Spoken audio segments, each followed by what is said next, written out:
Bueno, hola chicos, buenos días. Hoy vamos a ver el tema de otros costos de producción.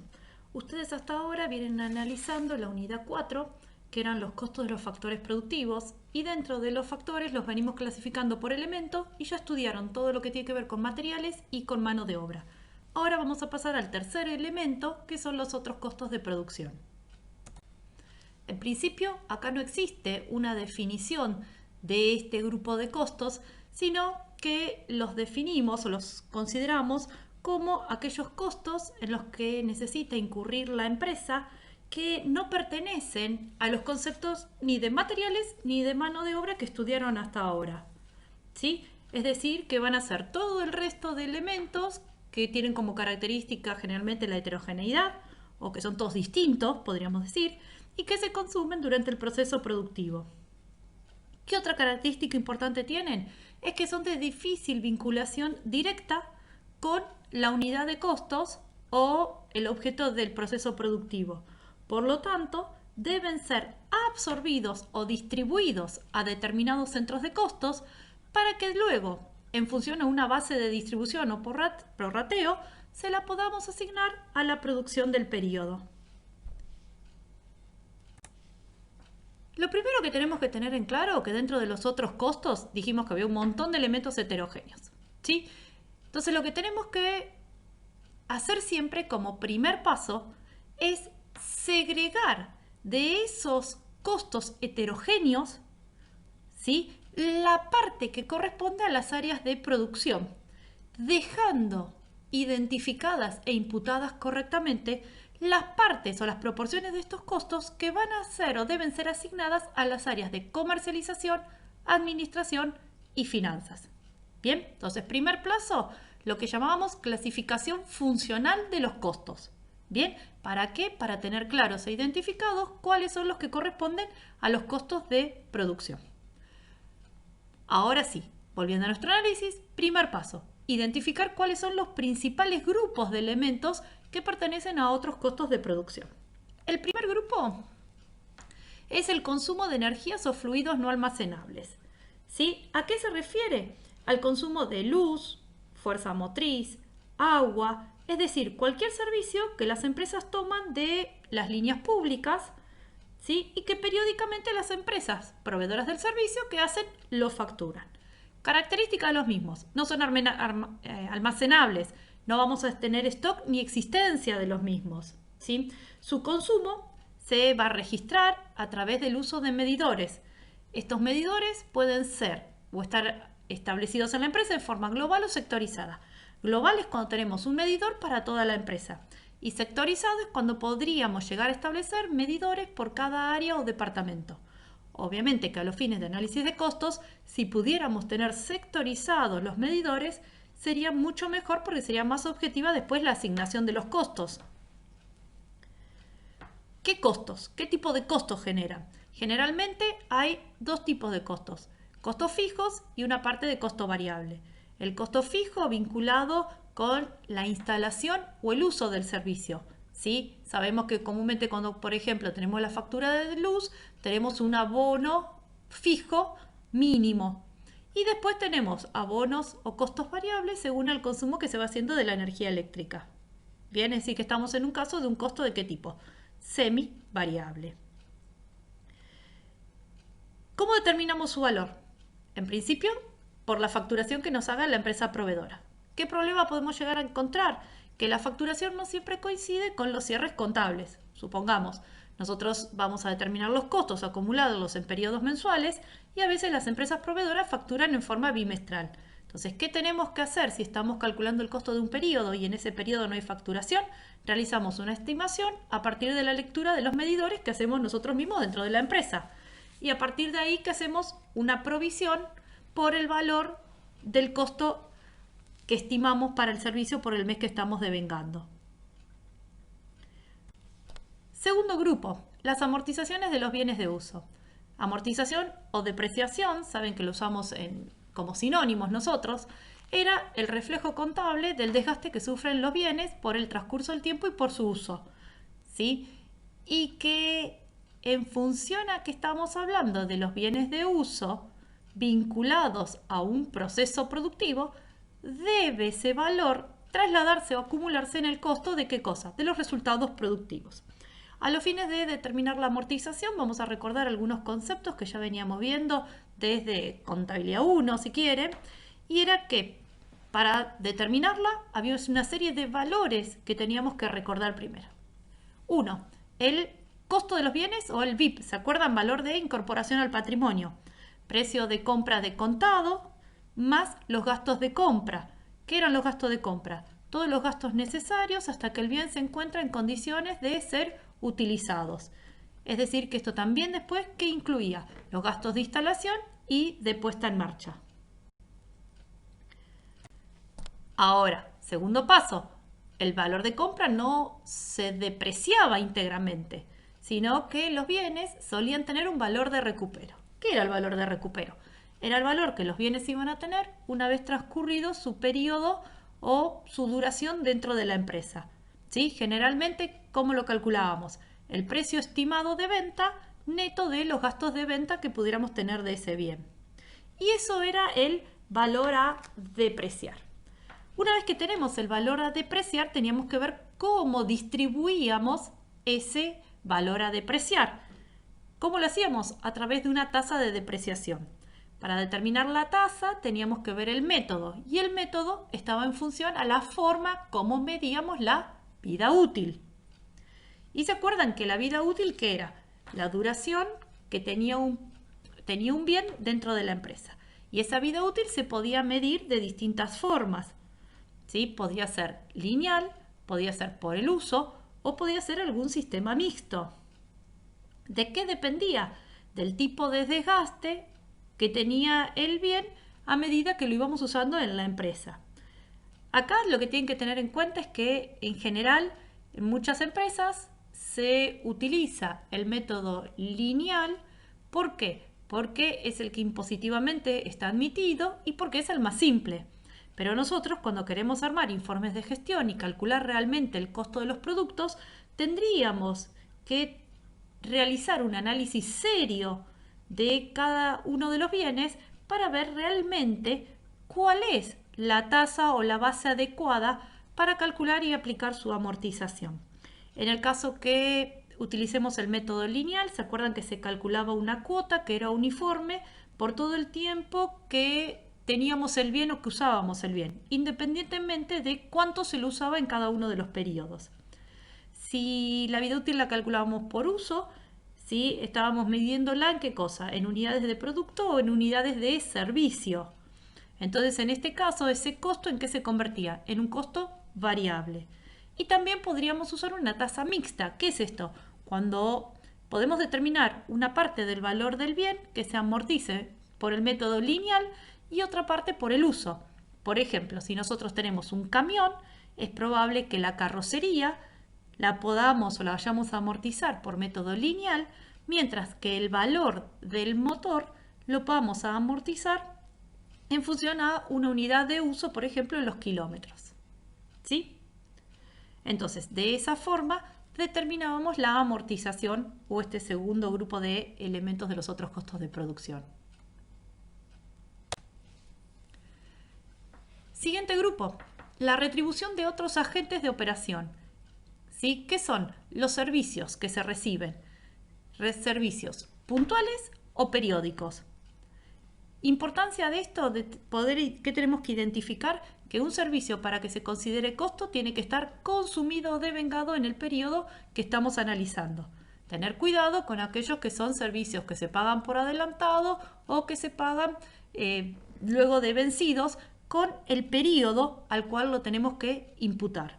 Ejemplos de estos, los fletes, los seguros, los alquileres, los gastos de mantenimiento y reparaciones. Mantenimiento y reparaciones. Y acá, ¿qué nos acordamos? Otra vez estos conceptos y su vinculación con qué cosa? Con los bienes de uso también que recién hablábamos. ¿Qué era importante? ¿Qué teníamos que tener claro? De no confundirnos mantenimiento y reparaciones de lo que era el concepto de mejora. Mantenimiento y reparación, que eran erogaciones que se realizaban en la empresa para que el bien siga teniendo su capacidad productiva o para que la recupere después que la perdió por algún motivo especial. Bien, en ambos casos, tanto el mantenimiento como la reparación, que son costos del periodo, y los vamos a incluir dentro de este grupo. Mientras que si nosotros la erogación la hacemos con el objetivo de prolongar la vida útil del bien, incrementar su capacidad productiva o incrementar su valor económico, en cualquiera de esos casos no estamos hablando de un gasto, sino que estábamos hablando de ¿qué cosa? De un incremento en el valor de los bienes. Por lo tanto, eso era una mejora y se imputaba contablemente como un mayor valor de ¿qué cosa? Del activo que tenemos. Y será asignado a gasto con posterioridad a través, ¿no es cierto?, cuando sigamos haciendo la amortización o depreciación de esos bienes. ¿Sí? Entonces, de este grupo, importante identificar los que se consumen o devengan en cada uno de los periodos. Siguiente grupo, los impuestos y las tasas. ¿Cuáles? Impuestos y tasas sobre la propiedad. Por ejemplo, el impuesto inmobiliario o la tasa de conservación de la vía pública. Bien. Impuestos por el ejercicio de las actividades. Por ejemplo, la tasa de seguridad y higiene. Publicidad en la vía pública si hacemos este tipo de actividad. Impuestos sobre las ventas, como es el impuesto a los ingresos brutos. También tenemos que ver que hay otros impuestos y tasas que no impactan en los costos. Ejemplo, el IVA. Por favor, nunca incorporen dentro del costo el IVA. ¿Se acuerdan que este IVA, ¿sí? ¿Cómo funcionaba? Funcionaba a través de un sistema de compensación. Y el IVA en sí es un costo solamente ¿para quién? Para el consumidor final. ¿Cuál es el único caso en el cual el IVA podía ser un costo? En aquellos casos en que yo lo tenga que pagar por una compra, pero por alguna norma o motivo especial no lo pueda recuperar. Bien. Y otro que nunca forma parte del costo, ¿cuál es? El impuesto a las ganancias. Nunca forma parte del costo del producto. Ahora, cuando nosotros hacemos informes de gestión, ¿en algún momento puede interesar calcularlo o analizarlo? Sí, cuando nosotros usamos los costos como herramienta para determinar después ¿qué cosa? Precios de venta. Entonces puede ser que cuando yo voy a tomar una decisión, es decir, uso los costos para decidir, en ese caso sí tenga que considerar el impuesto a las ganancias y el efecto que tiene sobre el resultado de la empresa. ¿Para qué? Porque seguramente el empresario lo querrá recuperar en el precio al que va a comercializar el producto. Bien. Ahora, de todo esto que venimos hablando, acuérdense, primero, ¿qué teníamos que hacer? La clasificación o segregación funcional de los costos. ¿Por qué se los recuerdo? Porque acá recién yo les mencionaba como un impuesto el impuesto a los ingresos brutos, pero es un impuesto ¿sobre qué? Sobre las ventas. Si es un impuesto sobre las ventas, va a ser un costo, pero ¿un costo de qué tipo? De comercialización. Entonces, ese costo ya lo voy a segregar y voy a decir, no, dentro de los otros costos de producción, si bien es un impuesto, no lo voy a considerar. Identificados algunos de los principales grupos de lo que son los otros costos de producción, vamos ahora a la segunda característica que tenían estos costos. ¿Y cuál era? Su difícil vinculación directa con una unidad de costos. ¿Sí? Por lo tanto, ¿qué había que hacer? Acumularlos para que en base a una distribución o prorrateo se lo podamos repartir a los productos. ¿Cómo podemos hacer esa distribución? Una alternativa es acumular los costos por lo que llamamos órdenes permanentes, es decir, que son grupos de costos que tienen características similares y que se podrían distribuir entre la producción usando una misma base. Bien, con lo cual tomo todos los costos de toda la empresa y los distribuyo de esta forma. Otra alternativa que nos permite obtener mejor información y analizarla más detalladamente es departamentalizar la fábrica, ¿sí?, a los fines de hacer un paso intermedio en la distribución de los costos. ¿Qué es esto? Básicamente es tomar la función de producción y distribuirla o dividirla en funciones menores a las que le vamos a repartir o a apropiar los otros costos de producción. Es decir, que cada una de estas funciones menores se convierte en un centro de costos. Y este es un concepto que ustedes ya vienen estudiando. ¿Sí? Un centro de costos era una unidad a la cual es útil determinar, ¿sí?, y acumular los costos que se llevan a cabo en una determinada etapa o parte del proceso productivo. Cuando hacemos esto, vemos que dentro de la empresa vamos a identificar dos tipos de centros de costos. Vamos a encontrar centros productivos o de operación, que son aquellos por los cuales pasa una etapa del proceso productivo, es decir, son los departamentos productivos en los cuales se le agrega valor a mi producto, y los centros o departamentos de servicio o de ayuda por los cuales no pasa el proceso productivo, pero sí realizan tareas auxiliares de apoyo a quienes, a los demás departamentos. El costo que acumulemos de otros costos de producción, ¿qué vamos a nosotros? Los vamos a asignar primero a las funciones, siendo este un paso intermedio, útil y necesario, para después determinar el costo de ¿quién? De los productos objetivos finales. ¿Cómo hacemos estas distribuciones? Bien, vamos a tener tres pasos. A esos tres pasos los vamos a llamar distribución primaria, distribución secundaria y distribución terciaria. Vamos a la primera. La distribución primaria va a consistir en asignar la masa de costos del grupo de otros costos de producción ¿a quién? A la totalidad de funciones que hemos encontrado dividido la empresa, ¿sí? Entonces, vamos a repartir todos los costos entre los departamentos que recién dijimos que había productivos y de servicios. Respecto de estos departamentos, que ahora se acaban de convertir en los nuevos centros de costos, vamos a encontrar que va a haber costos variables que son directos a los centros o departamentos, ¿sí? Por ejemplo, ¿cuáles? Materiales auxiliares, que al ser variables y al ser directos, los vamos a asignar en forma inequívoca ¿a quién? Al departamento que los consume. Después vamos a tener costos fijos directos a los departamentos o centros productivos, ¿sí? Que también, si son directos, ¿a quién lo asignamos? En forma directa a ese centro. Por ejemplo, el sueldo de un capataz, ¿sí? O la amortización de las máquinas que se utilizan en ese departamento. Y después vamos a tener otros costos que son indirectos a los centros o departamentos. Entonces, ¿qué situación tenemos acá? Que si algo es indirecto, vamos a tener que identificar una base que permita distribuirlo entre los distintos departamentos que consumen ese costo, ¿sí? Para lo cual lo que tenemos que identificar es cuál es la unidad para medir esa base que mejor represente la relación entre el factor o costo consumido y los departamentos. Por ejemplo, un costo indirecto sería el alquiler o un impuesto de la planta. Comúnmente decimos, bueno, ¿cuál sería una base de distribución adecuada para distribuir un alquiler? Y podríamos usar los metros cuadrados que utiliza cada departamento. Y así vamos a hacer con cada uno de estos costos indirectos. Tenemos la totalidad de los costos distribuidos entre todos los departamentos, productivos y de servicios. ¿Qué pasa ahora?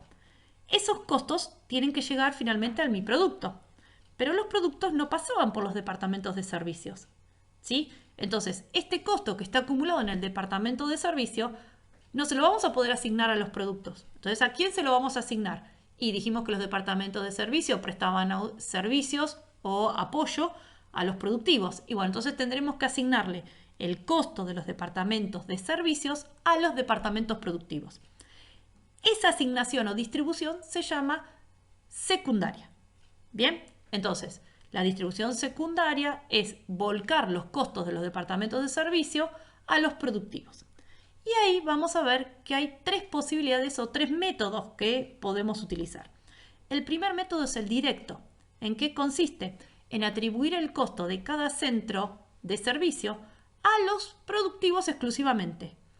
Es decir, que los servicios prestados a otros centros de servicios, ¿qué hacen? Se ignoran. Veamos un grafiquito. Fíjense, tenemos una fábrica con dos departamentos productivos y dos departamentos de servicio. Los costos acumulados en cada departamento de servicio, ¿a quién los asigno? Solamente a los productivos. Es decir, que considero que los departamentos de servicios no se prestan servicios entre ellos. Ese es el método directo. La segunda alternativa es el método de bases no recíprocas. ¿En qué consiste? En atribuir el costo de cada centro a los otros centros de servicios y a los productivos. Es decir, que acá sí decimos, el centro de servicio puede haber prestado servicios a otros. Por ejemplo, yo tengo un centro de servicio que es el comedor. ¿Sí? ¿Quiénes utilizan ese departamento de servicios? Y los empleados de los departamentos productivos y los empleados también, por ejemplo, del departamento de mantenimiento, que puede ser el otro departamento de servicios. Entonces, lo que dice es que asigna costos a quiénes, a los demás departamentos de servicios y a los productivos, pero siempre sin volver a abrir un centro que ya está cerrado. Entonces, ¿qué tenemos que definir primero? ¿Por dónde empiezo a distribuir? El método lo que dice es que va a comenzar ¿por cuál? Por los departamentos que prestan más servicios. Bien, ojo porque esta es una variable que a veces es difícil de medir en las empresas. Nosotros van a ver que a los fines de los trabajos prácticos, lo que consideramos es que es sinónimo de prestar más servicios con el que más costos acumulados tiene. Pero acuérdense que esto es a los fines que prácticos. En la realidad tendríamos que ver cuál es realmente el orden de prestación o de importancia en los servicios que se prestan. ¿Sí? Entonces fíjense ahora, vean el dibujito. El departamento de servicios, cuando lo tengo que repartir, voy a tomar el total de los costos acumulados y lo voy a repartir entre los restantes departamentos de servicio, ¿sí? Y los departamentos productivos. ¿Qué pasa después? Sumaré los costos acumulados en el departamento de servicios, a los cuales le voy a agregar la proporción que acaban de recibir del departamento de servicio anterior, y eso lo voy a repartir. ¿A quiénes? Si hubiera más departamentos de servicios, a los demás de servicios y a los productivos. Pero, ¿qué decía el método?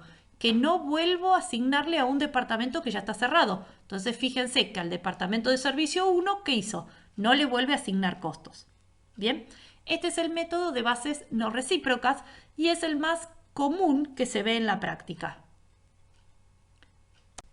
El tercer método es el de bases recíprocas. Y lo que dice este método es que atribuye el costo de cada centro a los demás centros de servicios, acá sí, y a los productivos, volviendo a abrir los centros de servicios que sea necesario.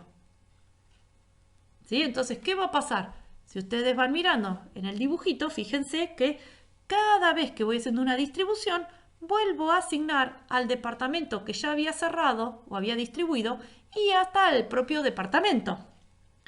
Con lo cual, ¿qué va a pasar con este método? Este método siempre va a seguir acumulando porciones cada vez más chiquitas de costos en los departamentos de servicio.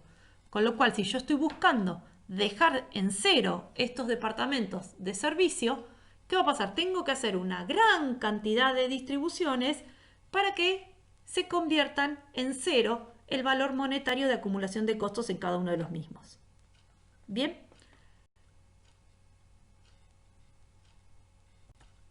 Ahora, cualquiera sea el método que vamos a usar para distribuir los departamentos de servicio, debemos identificar siempre la base de atribución o de distribución que vamos a utilizar. Bien, para eso vamos a seguir el principio de direccionalidad. ¿Qué es lo que me dice? Primero, si hay un departamento de servicios que se puede atribuir directamente a uno productivo, obviamente se lo va a asignar en forma específica a ese departamento productivo. Y cuando esto no sucede, ¿sí? Es decir, que ese departamento de servicio brinda servicios a varios departamentos, debemos identificar una base que represente de la mejor manera posible la relación del servicio prestado con el departamento que lo consume. Bien, por ejemplo, hoy decíamos, tenemos un departamento de servicio que es el comedor del personal. ¿Qué base podría ser representativa? Y, por ejemplo, el número de empleados. Otro, tenemos un departamento de servicio que es el taller de mantenimiento. ¿Qué base podríamos usar? o podríamos usar horas de servicio de mantenimiento. ¿Sí? Bien, realizado este paso, que era la distribución secundaria, ¿qué es lo que va a pasar? La totalidad de los costos quedaron acumulados ¿en dónde? En los departamentos productivos. Ahora sí, estamos en condiciones de distribuirlos o asignarlo ¿a quién? A los productos. El asignar o distribuir el costo acumulado en los departamentos productivos a los productos es lo que vamos a llamar distribución o atribución terciaria. Bien, y esto, el método propiamente dicho, ¿cómo lo vamos a ver? Y lo vamos a ver cuando en los capítulos siguientes estudiemos cómo lo hacemos si estamos trabajando en un sistema de costos por órdenes y cómo lo hacemos si estamos trabajando en un sistema de costos por procesos. Bien, ahora